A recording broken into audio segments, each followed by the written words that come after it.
I don't know if people got to witness, but before we closed the broadcast, we showed a photo of him and his father. Father and son kind of look at each other. And, maybe that kind of adds a little touch to his first sauna. But again, for me, I hope everyone is able to listen, not just those who support him, but those who don't. And hopefully this sauna gives them hope. And if they can just find something in his speech that they can agree with and execute that, then I think we can be a better country. All right. Thanks so much for being with us tonight on Newsnight. Direct Paul Soriano. Maraming salamat. Let's head on over back to the studio. Rico? Thank you so much, Pio Tiveros, joining us live from the Batasang Pambansa with Direct Paul Soriano. And up next on this special edition of Newsnight, we'll be bringing you up-to-dates on the events at the Batasang Pambansa, plus the cap of former Lamitan Basilan Mayor Rose Furagay denies her supposed involvement in the drug trade. Keep it right here on CNN Philippines. News you can trust.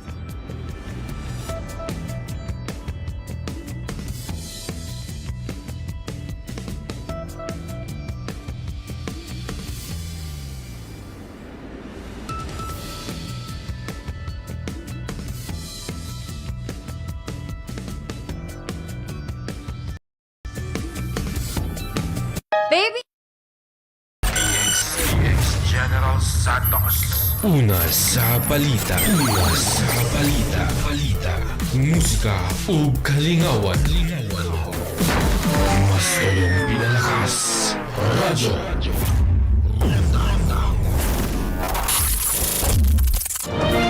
This is CNN Philippines.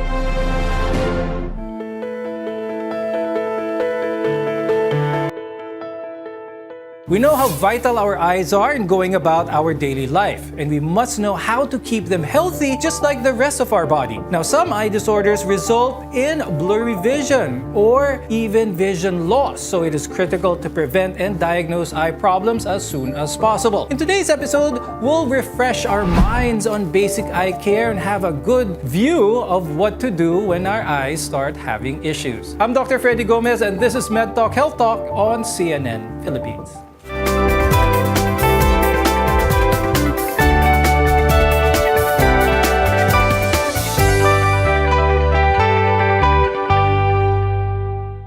Your eyes are your windows to the world. Our guests are here today to tell us how to better care for our eyes.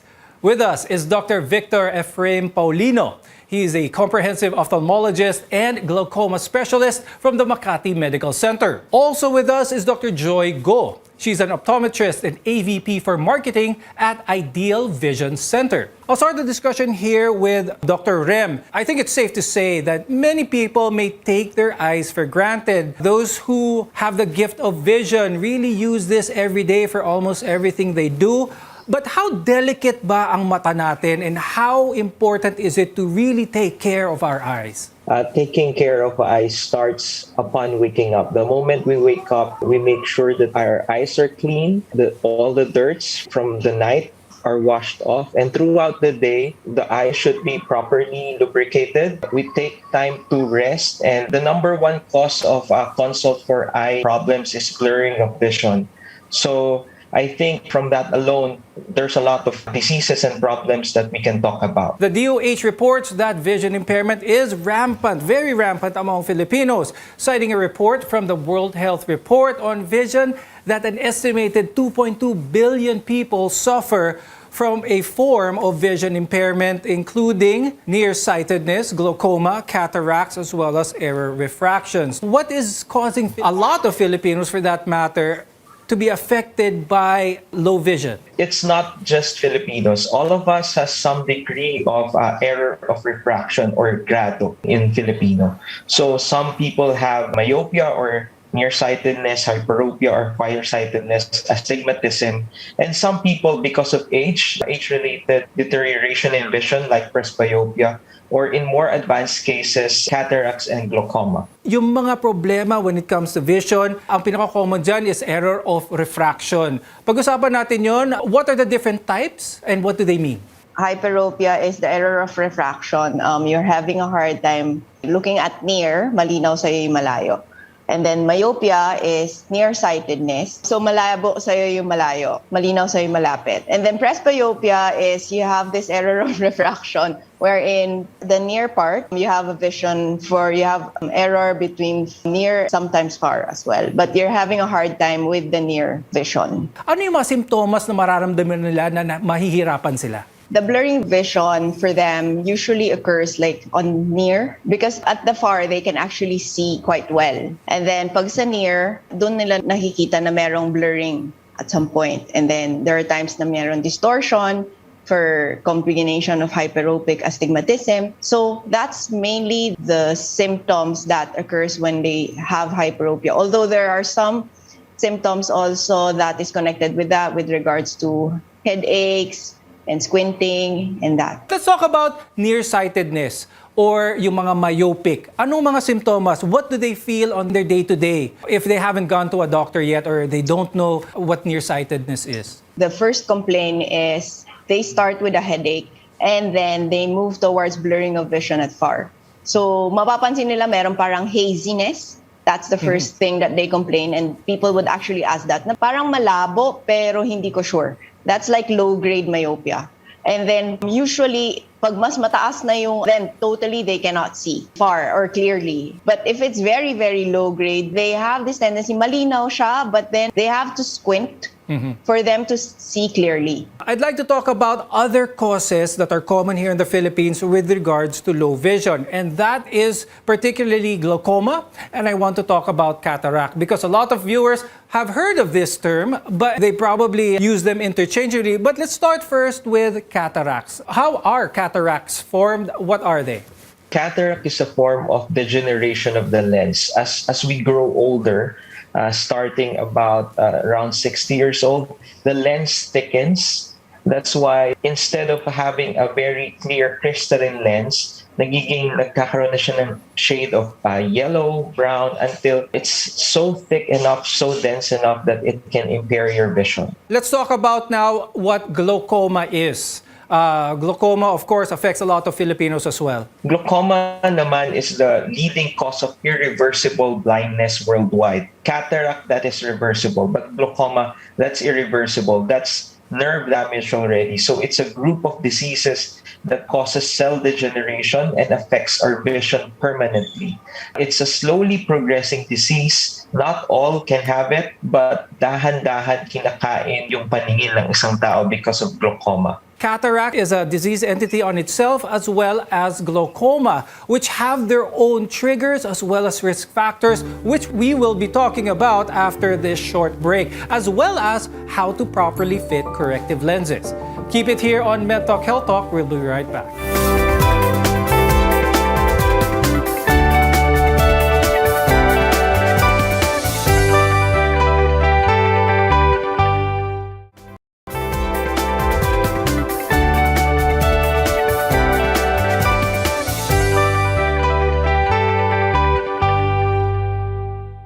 I'm Dr. Freddy Gomez and welcome back to MedTalk Health Talk.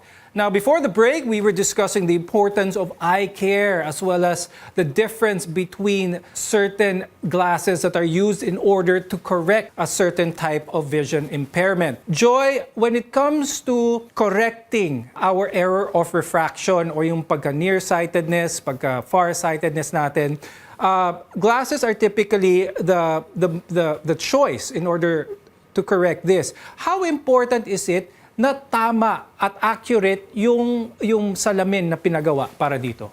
The importance of having properly fitted glasses is very helpful if you have like this error of refraction. What happens normally when you have unfitted or yung mga medyo hindi tama sa grado mo is you tend to experience more symptoms instead of being relieved pains. When you experience headaches, you don't want to use the glasses, which can, instead of helping slow down or prevent the rapid progression of the eye problem, ang tendency nun is hindi mo na siya gagamitin. What's important here is the place that you go in order to get your glasses or your properly fitted corrective lenses. Now, let's start first with what a lot of our viewers, I'm sure, have seen in different optical shops, which is the autorefractor. Now, Joy, what is this autorefractor? What does it do? What type of information does it give optometrists like you? Kasi napaka-dali lang ng itong, mabilis lang itong test na to. The autorefractor is basically a machine that we use to give us an overall idea of how the health of the eye of the person is. So it gives an overall look on the parang physical, structural, mga ganyan. And then it goes in depth into the error of refraction. So it gives us an insight of what eye condition is right now. A lot of people may just have a autorefractor test done because normally it is free of charge and they go on their way. Is this enough information? Okay na ba ito to have properly fitted glasses just with the autorefractor? Autorefractor just gives an objective look on the condition of the eye. Many people do not go into the subjective refraction. The subjective refraction actually gives the actual capability of the eye to handle the prescription. The way that the optometrists will do now after the autorefractor is put you in front of a phoropter. Dito yung maraming lenses. How important is this part naman, Joy? This one, the phoropter kasi, would actually give the patient yung kung ano talaga yung actual na nakikita nila based on the subjective. The reason why it's called subjective because this is where the patient would react to the prescription that is being put in front of his or her eyes. Now, when it comes to glaucoma, what is important here, that it is preventable if it is spotted early and something can be done about that. Let's talk about that. When it comes to risk factors, how should we advise the viewers here when they should have a test for the IOP or tests for glaucoma? If you have a family history of glaucoma, if your parents, siblings, or lolo, lola that has glaucoma, if you have an advanced age of 45 years old or 50, and you have symptoms, glaucoma has a very non-specific symptoms like headache, blurring of vision, eye pain. So those are the things that you might consider going to your eye specialist or eye doctors. Let's go with cataracts first. You mentioned it was thickening of that lens. So kapag ang vision ng isang tao na may katarata becomes so pronounced that their function is impaired, it is reversible. Mababalik na sa dati kapag ang katarata. Is this correct? Yes, considering that there's no other problem in the eye, it can be reversible. You can have a 20/20 vision. Okay, so what is it about glaucoma that once it happens, wala nang balikan to, irreversible na? Glaucoma is different because it affects the nerve, yung ugat ng mata. The damage that is incurred by the axons, yung cells ng mata, once it's damaged, it dies already. So it's irreversible. Let's talk about prevention. Let's talk about early testing para ma-spot kung sakali. With these risk factors, if they are present, how often should someone be tested for glaucoma? Well, if you have a risk factor for glaucoma and no other signs or symptoms, at least annually, you can visit your eye doctor starting the age of 50 or 60. An eye exam for glaucoma starts every time with the visual acuity. We check your refraction, and then using a slit lamp, we look into your eye, and then a special test, getting the pressure of your eye, applanation tonometry, checking your angles, gonioscopy, and looking at the back of your eye, looking at your nerve to see if there's any signs of glaucoma. Now, speaking of spectacles, now I'd like to ask Dr. Joy. Joy, sa panahon ngayon where gadgets, computers are a mainstay of everyday living, halos lahat ng tao nasa harapan ng screen, there's what's called blue light that these gadgets emit. Could you please explain to us what blue light is and meron bang way in order to protect our eyes from this blue light? Composed of the spectrum of light. So there is like the Roy G. Biv part of it. And then you have the blue light. So the gadgets emit the blue light, but these are harmful blue lights. There is a good blue light and there are harmful blue lights. So when we use there's this lenses that's called the blue protection. Usually what it does is technically just it blocks the harmful blue lights, but then allows the blue light in, the good blue light in to go to our eyes. So we can actually still see colors.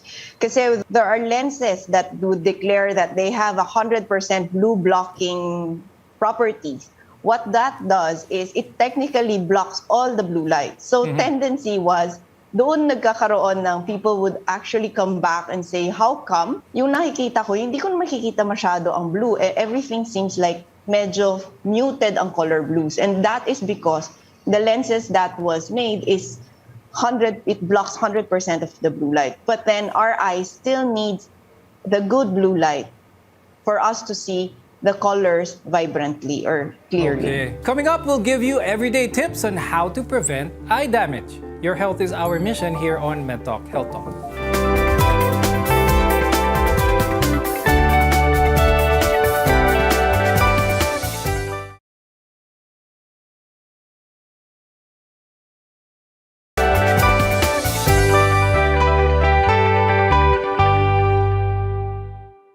I'm Dr. Freddy Gomez, and this is MedTalk Health Talk, your partner in healthcare. Now that you're ready to take care of your eyes, let's find out some simple as well as practical tips that you can do in order to keep your eyes healthy. Now, Rem, let's talk about ways in order to prevent any deterioration in general for our eyes. Let's talk about glaucoma for this matter. What can our viewers do that they can control in order to prevent or limit the risk for glaucoma? Well, unfortunately, there is a very limited thing that we can do with glaucoma. And the only thing that we can modify at this point is IOP pressure. So we can only modify it by applying medication. And we can only know the best medication for you if you have your eyes checked up. How about mga cataracts, Rem? Are there any modifiable things that our viewers can do to prevent the formation of cataracts? We can do something about cataract. Smoking is a trigger for early onset cataract. Diabetes, elevated sugar can predispose a person to early cataract formation. Yung hindi tamang paggamit ng steroids can also cause cataract formation. Protecting our eye because trauma can also trigger cataract formation. Joy, when it comes to our nutrition, paborito yan ng ating mga viewers, anong pwedeng kainin para gumanda ang health ng ating mata? You have to take your vitamins. Vitamin A, which is, di ba, always found in the yellow. Yung mga dilaw na mga gulay is essential for the clarity of the eyes as well as night vision. And then vitamin C, yung mga fish, vitamin C as antioxidants. And then omega-3 and 6, yung mga isda, yung mga ganyan.